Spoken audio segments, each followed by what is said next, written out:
Louvado seja o nome do Senhor por mais um dia juntos no nosso plano de leitura da Bíblia anual.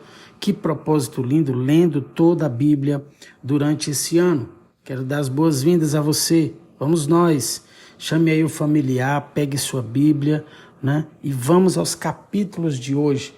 Êxodo, capítulos 14 e 15 e Marcos, capítulo 3, tá bom? Começando por Êxodo, vamos nós. Verso 1, e a palavra de Deus diz o seguinte: O Senhor disse a Moisés: ordene aos israelitas que deem a volta e acampem em Pi-Hairote, entre Migdol e o mar. Acampem ali à beira do mar, em frente a Baal-Zefon. O faraó pensará: os israelitas estão vagando perdidos, prisioneiros do deserto. Mais uma vez endurecerei o coração do faraó, e ele os perseguirá. Planejei tudo isso para mostrar minha glória por meio do faraó e de todo o seu exército.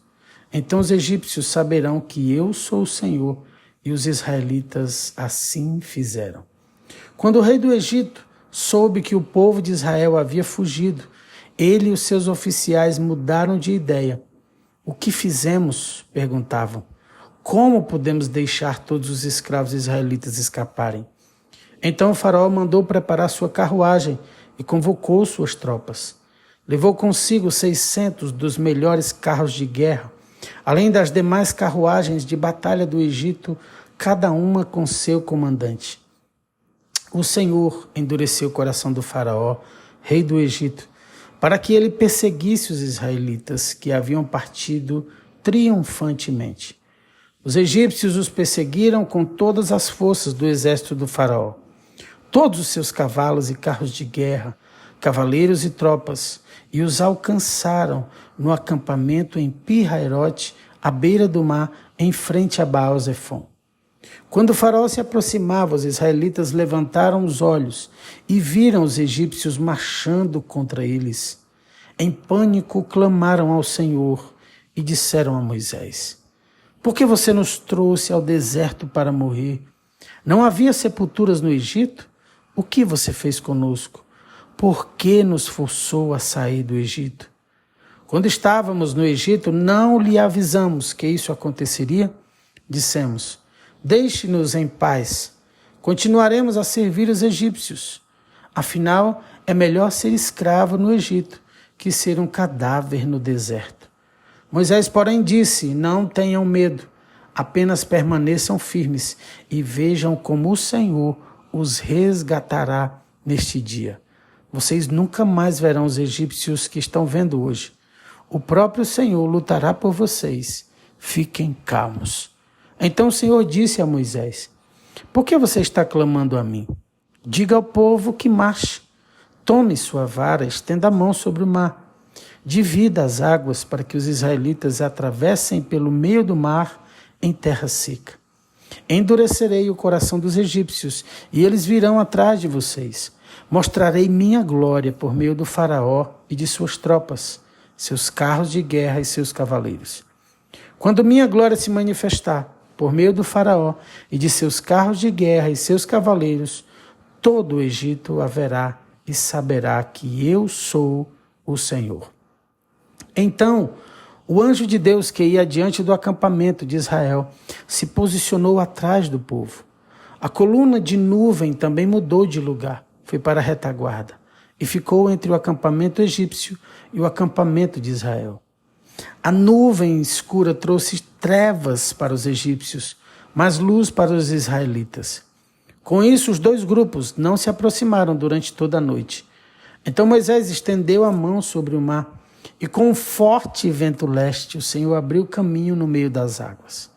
O vento soprou a noite toda, transformando o fundo do mar em terra seca. E o povo de Israel atravessou pelo meio do mar, caminhando em terra seca, com uma parede de água de cada lado. Os egípcios, com todos os seus cavalos, carros de guerra e cavaleiros, perseguiram o povo até o meio do mar. Mas pouco antes de amanhecer, do alto da coluna de fogo e de nuvem, o Senhor olhou para o exército dos egípcios e causou grande confusão entre eles. Ele travou as rodas dos carros, dificultando sua condução. Fujamos daqui para longe do povo de Israel, gritaram os egípcios. O Senhor está lutando por eles e contra o Egito. Então o Senhor disse a Moisés: estenda a mão sobre o mar outra vez, e as águas correrão fortemente de volta a seu lugar, e cobrirão os egípcios, seus carros de guerra e seus cavaleiros. Assim, ao amanhecer, Moisés estendeu a mão sobre o mar, e as águas voltaram fortemente ao seu lugar. Quando os egípcios tentaram escapar, foram de encontro às águas, e o Senhor os arrastou para dentro do mar. As águas voltaram e cobriram todos os carros de guerra e cavaleiros, todo o exército do faraó. Nenhum dos egípcios que havia perseguido os israelitas até o meio do mar sobreviveu. O povo de Israel, por sua vez, atravessou pelo meio do mar em terra seca, enquanto as águas formavam uma parede de lado. Foi assim que Deus, o Senhor, libertou Israel das mãos dos egípcios naquele dia. E os israelitas conseguiam ver os cadáveres dos egípcios na praia. Quando o povo de Israel viu o grande poder do Senhor contra os egípcios, encheu-se de temor diante dele e passou a confiar no Senhor e em seu servo Moisés. Fechamos aqui o capítulo 14 de Êxodo. Vamos ao capítulo 15? Verso 1, Êxodo 15, nós lemos a palavra de Deus. Então Moisés e o povo de Israel entoaram este cântico ao Senhor. Cantarei ao Senhor, pois ele triunfou gloriosamente. Lançou no mar o cavalo e seu cavaleiro. O Senhor é minha força e minha canção. Ele é meu Salvador. É o meu Deus e eu o louvarei. É o Deus de meu pai e eu o exaltarei. O Senhor é guerreiro. Javé é o seu nome. Lançou no mar os carros de guerra e as tropas do faraó. Os melhores oficiais egípcios se afogaram no mar vermelho. Águas profundas os encobriram e afundaram como pedra. Tua mão direita, ó Senhor, é gloriosa em poder. Tua mão direita, ó Senhor, despedaça o adversário. Na grandeza de tua majestade, derrubas os que se levantam contra ti. Envias tua fúria ardente, que os consome como palha. Como o forte sopro de tuas narinas, as águas se amontoaram. Como muralhas se levantaram, e no coração do mar se endureceram. O inimigo dizia: eu os perseguirei e os alcançarei. Eu os saquearei e deles me vingarei. Puxarei minha espada e com forte mão os destruirei. Mas tu sopraste com teu fôlego e o mar os encobriu. Afundaram com chumbo nas águas poderosas. Quem entre os deuses é semelhante a ti, ó Senhor? Glorioso em santidade, temível em esplendor, autor de grandes maravilhas. Estendeste tua mão direita e a terra engoliu os nossos inimigos. Com teu amor fiel, conduzes o povo que resgataste. Com teu poder os guia a tua santa habitação. Os povos ouvem e estremecem, a angústia se apodera dos que vivem na Filístia. Aterrorizaram-se os líderes de Edom, estremecem os nobres de Moabe, desfalecem os habitantes de Canaã. Espanto e terror caem sobre eles. O poder do teu braço os deixa paralisados como pedra, até teu povo passar, ó Senhor, até passar o povo que compraste. Tu os trarás e os plantarás em teu próprio monte, no lugar reservado, ó Senhor, para a tua habitação. O santuário, ó soberano, que tuas mãos estabeleceram. O Senhor reinará para todo sempre. Quando os cavalos, os carros de guerra e os cavaleiros do faraó entraram no mar, o Senhor fez as águas do mar voltarem sobre eles. Mas o povo de Israel atravessou pelo meio do mar em terra seca. Então a profetisa Miriam, irmã de Arão, pegou um tamborim e todas as mulheres a seguiram, tocando tamborins e dançando. E Miriam entoava esta canção: cantem ao Senhor, pois ele triunfou gloriosamente. Lançou no mar o cavalo e o seu cavaleiro. Em seguida, Moisés conduziu o povo de Israel do Mar Vermelho para o deserto de Sur. Caminharam pelo deserto por 3 dias sem encontrar água. Quando chegaram a Mara, descobriram que a água era amarga demais para beber. Por isso chamaram aquele lugar de Mara. O povo começou a se queixar e se voltou contra Moisés. O que beberemos? Perguntavam. Então Moisés clamou ao Senhor e o Senhor lhes mostrou um pedaço de madeira. Moisés o jogou na água e ela se tornou boa para beber. Foi em Mara que o Senhor instituiu o seguinte decreto como norma para provar a fidelidade do povo. Ele disse: se ouvirem com atenção a voz do Senhor, seu Deus, e fizerem o que é certo aos olhos dele, observando a seus mandamentos e cumprindo todos os seus decretos, não os farei sofrer nenhuma das doenças que enviei sobre o Egito, pois eu sou o Senhor que os cura.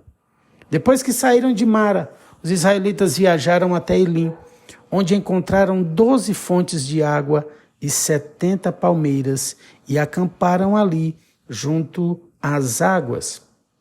E aqui nós finalizamos os 2 capítulos do Antigo Testamento. Vamos ao Novo Testamento, vamos a Marcos 3, lendo a partir do verso 1. Em outra ocasião, Jesus entrou na sinagoga e notou que havia ali um homem com uma das mãos deformada. Os inimigos de Jesus o observavam atentamente. Se ele curasse a mão do homem, planejavam acusá-lo, pois era sábado. Jesus disse ao homem com a mão deformada: venha e fique diante de todos nós. Em seguida voltou-se para os seus críticos e perguntou: o que a lei permite fazer no sábado? O bem ou o mal? Salvar uma vida ou destruí-la? Eles ficaram em silêncio. Jesus olhou para os que estavam ao seu redor, irado e muito triste pelo coração endurecido deles. Então disse ao homem: estenda a mão. O homem estendeu a mão e ela foi restaurada. No mesmo instante, os fariseus saíram e se reuniram com os membros do partido de Herodes para tramar um modo de matá-lo. Jesus saiu para o mar com seus discípulos e uma grande multidão os seguiu. Vinham todos de todas as partes da Galiléia, da Judéia, de Jerusalém, da Idumeia, do leste do rio Jordão e até os lugares distantes ao norte, como Tiro e Sidom. A notícia de seus milagres havia se espalhado para longe e um grande número de pessoas vinha vê-lo. Jesus instruiu seus discípulos a prepararem um barco para evitar que a multidão os esmagasse. Havia curado muitos naquele dia, e os enfermos se empurravam para chegar até ele e tocá-lo. E sempre o que ouviam, os espíritos impuros se atiravam no chão na frente dele e gritavam: você é o Filho de Deus. Jesus, porém, lhes dava ordens severas para que não revelassem quem ele era. Verso 13, depois Jesus subiu a um monte e chamou aqueles que ele desejava que o acompanhassem. E eles foram. Escolheu 12, chamou seus apóstolos, para que o seguissem e fossem enviados para anunciar sua mensagem. E lhes deu autoridade para expulsar demônios. Estes foram os 12 que ele escolheu: Simão, a quem ele chamou Pedro, Tiago e João, filho de Zebedeu, aos quais deu o nome de Boanerges, que significa filhos do trovão, André, Filipe, Bartolomeu, Mateus, Tomé, Tiago, filho de Alfeu, Tadeu, Simão, o cananeu, Judas Iscariotes, que depois o traiu. Certo dia, Jesus entrou numa casa e as multidões começaram a se juntar outra vez. Logo ele e seus discípulos não tinham tempo nem para comer. Quando os familiares de Jesus souberam o que estava acontecendo, tentaram impedi-lo de continuar. Está fora de si, diziam. Então os mestres da lei que tinham vindo de Jerusalém disseram: está possuído por Belzebu, príncipe dos demônios. É dele que recebe poder para expulsar demônios. Jesus os chamou e respondeu com uma comparação. Como é possível Satanás expulsar Satanás? Perguntou. Um reino dividido internamente será destruído. Da mesma forma, uma família dividida contra si mesma se desintegrará. E se Satanás está dividido e luta contra si mesmo, não pode se manter de pé, está acabado. Quem tem poder para entrar na casa de um homem forte e saquear seus bens? Somente alguém ainda mais forte, alguém capaz de amarrá-lo e saquear sua casa. Eu lhes digo a verdade, todo pecado e toda blasfêmia podem ser perdoados, mas quem blasfemar contra o Espírito Santo jamais será perdoado. Esse é um pecado com consequências eternas. Ele disse isso porque afirmavam, está possuído por um espírito impuro. Verso 31. Então a mãe e os irmãos de Jesus foram vê-lo. Ficaram do lado de fora e mandaram alguém avisá-lo para sair e falar com eles. Havia muitas pessoas sentadas ao seu redor. E alguém disse, se sua mãe e seus irmãos estão lá fora e o procuram, Jesus respondeu, quem é minha mãe? Quem são meus irmãos? Então olhou para aqueles que estavam ao seu redor e disse, vejam, estes são minha mãe e meus irmãos. Quem faz a vontade de Deus é meu irmão, minha irmã e minha mãe. E aqui nós finalizamos o capítulo 3 do livro de Marcos. E finalizamos os capítulos do nosso plano de leitura da Bíblia anual de hoje, ok? Glória a Deus, eu quero orar por você, mas antes de sairmos, antes de orarmos, eu quero pedir que você deixe o seu like, tá? Que você compartilhe, se você foi abençoado, se você está sendo abençoado. Mande para o máximo de pessoas. Eu não tenho dúvida, a palavra de Deus vai transformar a história dessa pessoa. Mande para aqueles improváveis, que só Deus pode fazer algo por eles. Amém? Deixa eu orar por você. Te louvamos, Pai, por esse exército de discípulos, Senhor, apaixonados pela Tua palavra, que estão, Senhor, se dedicando em ler as Tuas Escrituras. Mas o que nós pedimos, Senhor, não é somente a capacidade de lermos, a capacidade intelectual. Nós pedimos o Teu Espírito nos revelando, nos fazendo ouvir a Tua voz através da palavra, nos fazendo, Senhor, Deus, entender que o Senhor está abrindo o nosso entendimento, que o Senhor está nos dando sabedoria, espírito de poder, Senhor, que o Senhor está nos dando discernimento para nos movermos pela Tua palavra. Toca nessa vida, nesse coração. Nós oramos, Deus, por portas abertas. Quantas pessoas têm pedido a misericórdia de Deus que portas se abram? E nós sempre declaramos que se abra a porta certa, preparada pelo Senhor. Que os Teus filhos experimentem, Senhor, dos Teus milagres nesse tempo. Nós os abençoamos nesse dia, abençoamos sua casa, sua semana, seu trabalho, em tudo que fizer, seja abençoado. Prospere na presença de Deus. Que o Senhor te conceda graça e favor imerecido. Estenda a mão dele e toque na sua vida, nas nossas vidas, para nós vivermos os sonhos e projetos que ele tem para nós. Se você está enfermo, seja curado em nome de Jesus. Se você está angustiado, abatido, ansioso, depressivo, está se sentindo controlado pelo espírito do medo, nós levantamos nossa mão agora e abençoamos sua vida e declaramos, seja livre em nome de Jesus. Repreendemos todo espírito maligno, impuro, todo espírito enganador. Vai embora em nome de Jesus. Essa vida, essa casa é do Senhor. Nós os abençoamos, Senhor, nesse dia e oramos a Ti em nome do Pai, do Filho e do Espírito Santo. E se você crê e recebe, fala comigo, amém e glória a Deus e aleluia. Beijo grande no seu coração. Fica na paz do Senhor Jesus, e viva tudo que Deus tem para você. Amo você, amamos vocês, amo estarmos juntos, cumprindo esse propósito de ler toda a Bíblia. Se o Senhor permitir, amanhã estaremos de volta, 7h07 da manhã, liberando os capítulos do dia do nosso plano de leitura da Bíblia anual, lendo toda a Bíblia durante esse ano. Beijo grande, fica na paz do Senhor Jesus, tchau, tchau.